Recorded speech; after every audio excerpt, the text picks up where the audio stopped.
सन्माननीय अध्यक्ष महोदय, खरोखर एकूण ही जी घटना या ठिकाणी घडलेली आहे ही अतिशय गंभीर घटना आहे आणि अशा प्रकारे मॉबनी जाऊन लोकप्रतिनिधींचे घर जाळणे, त्यांना टार्गेट करणं आणि जवळपास सगळ्याच पक्षाच्या लोकांवर त्या ठिकाणी त्यांनी टार्गेट केलेलं आहे। आमच्या भाजपचे अध्यक्षाचं ऑफिस त्या ठिकाणी त्यांनी झालं, राष्ट्रवादीचं झालं, दोन्ही राष्ट्रवादीवर हल्ला झाला, दोन्ही शिवसेनेच्या गटांवर त्या ठिकाणी हल्ला झाला, सगळ्यांवरच हल्ला त्या ठिकाणी झालेला आहे। आणि एकूणच ही जी काही सगळी परिस्थिती आहे त्याच्यामध्ये संदीप क्षीरसागर यांनी जी काही त्यांची व्यथा व्यक्त केलेली आहे ती निश्चितपणे गंभीर आहे आणि माझं अतिशय स्पष्ट या संदर्भातलं मत आहे की अशा प्रकारच्या ज्या घटना आहेत याच्याकडे राजकारणाच्या पलीकडे जाऊन पाहिलं पाहिजे। कारण अशा प्रकारच्या घटनांमध्ये जर आपण राजकारण करायला लागलो तर मला असं वाटतं की मग महाराष्ट्रामध्ये कायदा आणि सुव्यवस्था कधी राहणार नाही। आणि म्हणूनच पहिल्यांदा तर जी काही घटना घडली त्यावेळी जो काही अवेलेबल पोलीस फोर्स होता हा पोलीस फोर्स त्या ठिकाणी जी कारवाई करता येत होती ती करत होता आणि जर त्या पोलीस फोर्सने काहीच कारवाई केली नसती तर घटना याहीपेक्षा गंभीर झाली असती। मात्र हे तेवढंच खरं आहे की जेवढ्या मोठ्या प्रमाणात लोक एकत्रित झाले होते त्या मनाने तो फोर्स कमी होता। बाहेरून जो फोर्स पाठवला तो फोर्स पोहोचतपर्यंत वेगवेगळ्या ठिकाणी या घटना झाल्या होत्या आणि असा मॉब एकच मॉब सगळीकडे गेला असं नाहीये, वेगवेगळे मॉब तयार झालेले आहेत।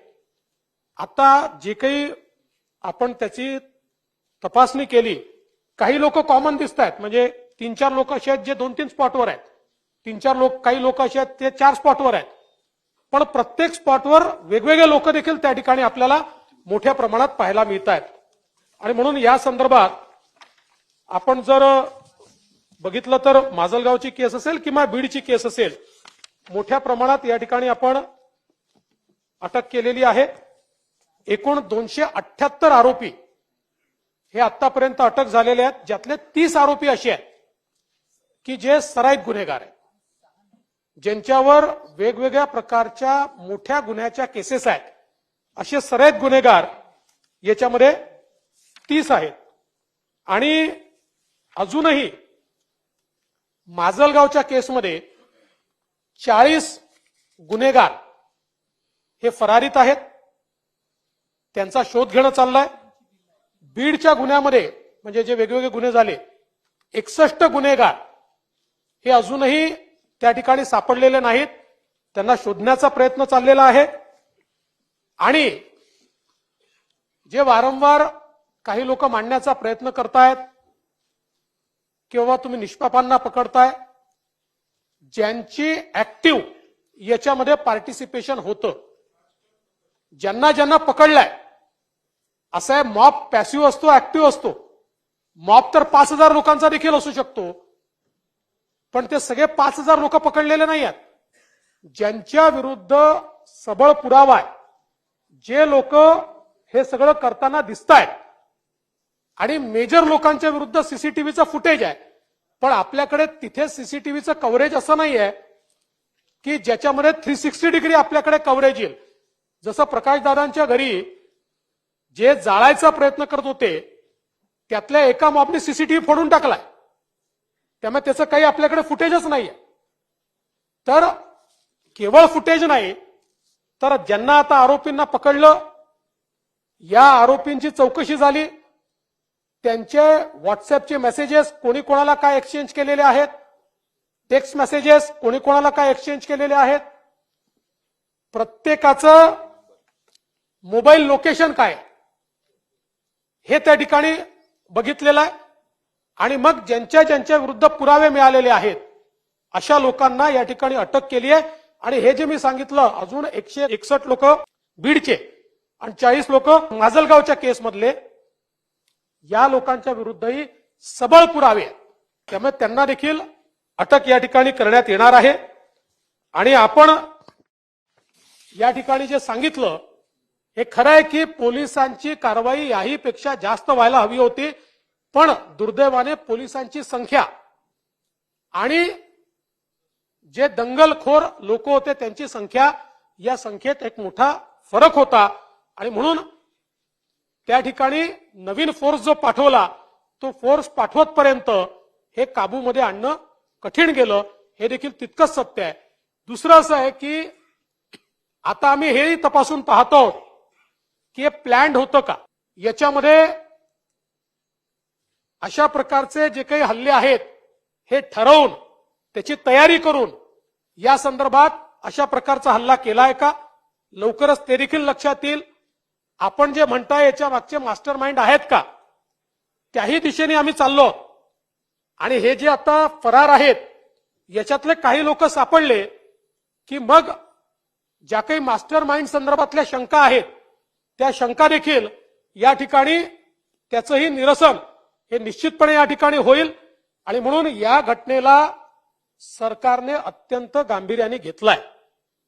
या संदर्भात जी कारवाई करण्याची आवश्यकता आहे ती सगळी कारवाई आम्ही केलेली आहे.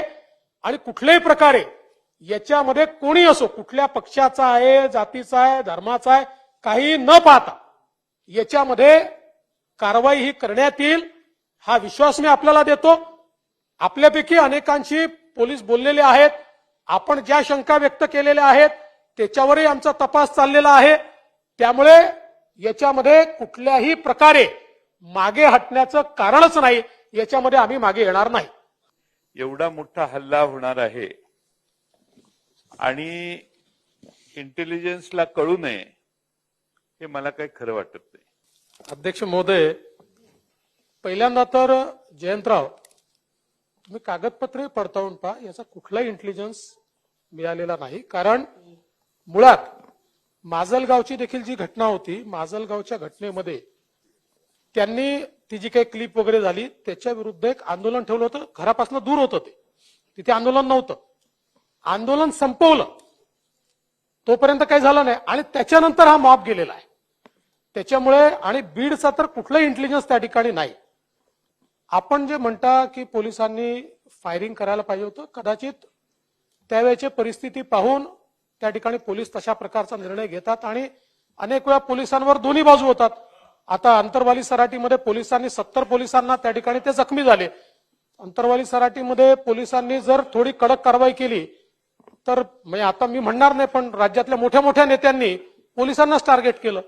पण माझं म्हणणं आहे की आपली भावना योग्य आहे, आपल्या भावनेशी मी बिलकुल त्याच्यामध्ये माझं दुमत नाही. याच्यामध्ये कदाचित अजून कडक कारवाई करता आली असती, पण अनेक वेळा तिथली परिस्थिती पाहून, आता जसे 30 लोक आहेत, आता एवढा 5000 लोकांचा मॉब आहे, तिथे काही पोलीस एवढ्या संख्येने नाही आहे की अरे हा सापडला याला उचलून घेऊन जाऊ. अशा मॉबना आपण तर गृहमंत्री राहिलात, आपल्याला कल्पना आहे. एका ठिकाणी 5000 होता, एका ठिकाणी 1500 होता. तुम्ही नव्हता तो तिथे, तुम्हाला काय माहिती आहे? अरे सीसीटीव्ही फुटेज मध्ये काय येतं? सगळं थोडी येतं सीसीटीव्ही फुटेज मध्ये. किती लोक माझ्याकडे, शेवटी रिपोर्ट आमच्याकडे आहे. जो काही होता हा मोठा मॉब होता त्या ठिकाणी आणि त्याच्यामुळे जयंतराव, अरे बाबा, FIR हा फर्स्ट इन्फॉर्मेशन रिपोर्ट आहे, त्याच्यात अनेकांचे नावं देखील नसतात, नंतर त्यांच्यावर कारवाई होते. असं काय करताय? त्याच्यानंतर पहिल्या फर्स्ट इन्फॉर्मेशन रिपोर्ट याचा अर्थ सगळ्या गोष्टी त्यात येत नसतात. फर्स्ट इन्फॉर्मेशन रिपोर्ट नंतर आता हे जे लोक आपण पकडतो त्यांची नावं आहेत का त्याच्यामध्ये? नाही आहेत. तेव्हा माझं उत्तर उद्या, तुम्ही बोला ना परत, तुम्ही बोला परत, माझं उत्तर उद्या.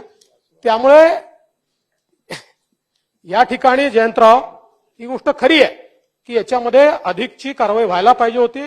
आणि म्हणून मी सन्माननीय पालकमंत्र्यांशी चर्चा केली होती SITच्या संदर्भात. पण माझी पोलीस प्रमुखांशी ज्यावेळेस चर्चा आली त्यावेळेस त्यांनी सांगितलं की एका लेवलला आपली इन्क्वायरी पोहोचली आहे, त्याच्यामध्ये पुन्हा आपण नवीन अधिकारी त्या ठिकाणी आणणं म्हणजे ती इन्क्वायरी कदाचित थोडी डिरेल होईल. पण माझी हरकत नाहीये, जर सभागृहाची इच्छा असेल तर या संदर्भात 2 दिवसामध्ये आम्ही SIT स्थापन करू आणि SITला ही कारवाई त्या ठिकाणी देऊ.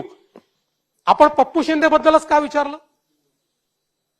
मी नावं सांगू, आता फोटो पण दाखवू, कोणाकोणासोबतचे कोण कोण लोक आहेत. याला राजकीय वळण देऊ नका जयंतराव. नाही, मग याच्यामध्ये हा सूरज चुंगडे कोण आहे, शिराळे कोण आहे, नवनाथ शिराळ कोणचा तो नाही नाही नाही असं नको हा बघा हा राजकीय विषय नाहीये साहेब, नाहीये. आणि आता हे बघ हे सगळे फोटोग्राफ माझ्याकडे आहे, कोणाचा कोणासोबत कोण आहे, कुठला आरोपी कोणासोबत आहे.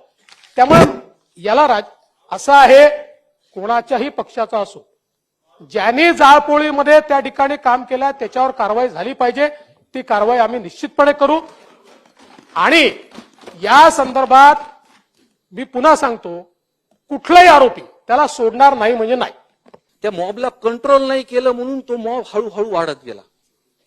म्हणजे तो जिथं पहिल्या ठिकाणी जर त्याला अडवलं असतं ना अध्यक्ष महोदय, तर हा विषय झाला नसता. आणि शेवटचं मुद्दे, माझ्या घरावरती जे प्रकरण झाले साहेब, त्याचं काही राजकीय भांडवल करून काही महाराष्ट्रात उचलू नका, एवढीच सभागृहाला विनंती करतो.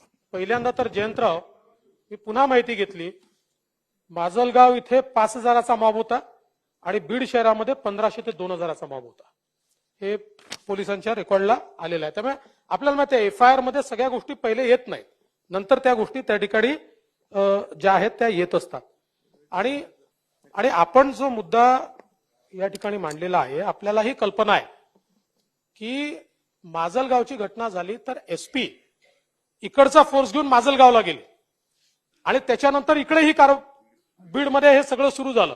तो फोर्स आला, बाहेरचा फोर्स आला, हा सगळा फोर्स पोचतपर्यंत या मॉबनी या ठिकाणी या सगळ्या कारवाया केल्या होत्या. खऱ्या कारवाया जर तुम्ही बघितल्या, म्हणजे त्याचा ट्रिकल इफेक्ट हा बराच काळ होता, पण ऍक्च्युअल कारवाया ज्या झाल्या आहेत त्या साधारणपणे 1.5 ते पावणे 2 तासात मेजर जाळपोळ आणि मेजर असॉल्ट जो आहे तो त्या 1.5 ते पावणे 2 तासामध्ये त्या ठिकाणी झालेला आहे. त्यामुळे ही खरंच आहे की पोलिसांची संख्या कमी होती. आणि आपण जे म्हणताय, मी आपल्याला सांगतो, आतापर्यंत जे अटक केलेले आहेत यांच्या विरुद्ध ऍक्शनेबल पुरावा आहे. जर कोणाच्या विरुद्ध ऍक्शनेबल पुरावा नसेल आणि असा जर कोणी अटक झाला असेल त्याला सोडू 100%. आपल्याला कोणाला अटकवायचं थोडी आहे, पण ज्याच्या विरुद्ध ऍक्शनेबल पुरावा आहे आणि तो आज जर म्हणत असेल की नाही नाही त्यावेळेस चुकलं, मी यांच्यासोबत चालला गेलो, माझा मित्र होता म्हणून गेलो, हे चालणार नाही. आणि मी तुम्हाला हात जोडून विनंती करतो की तुमचं घर तर झालंच गेलं, पण तुमचं एकट्याचं नाही, इतक्या लोकांची घरं त्या ठिकाणी झाली आहेत, त्यांचं हॉटेल झालंय, त्या बाकी लोकांची घरं झाली आहेत, यांची कार्यालय झाली आहेत. दया दाखवू नका, ही वेळ नाही ती. या ठिकाणी ज्यांनी चूक केली असेल त्याच्यावर कारवाई करावीच लागेल. आणि चूक केली नसेल आणि जर कोणाला अटकवलं असेल, मी तुम्हाला शब्द देतो, चूक केली नसेल आणि अटकवलं असेल, मी स्वतः लक्ष घालून त्याला बाहेर काढेल. पण चूक केलेल्याला या ठिकाणी आज जर आपण माफ करत राहिलो ना, तर महाराष्ट्रामध्ये उद्या कुठल्याच लोकप्रतिनिधीचं घर हे या ठिकाणी शिल्लक राहणार नाही.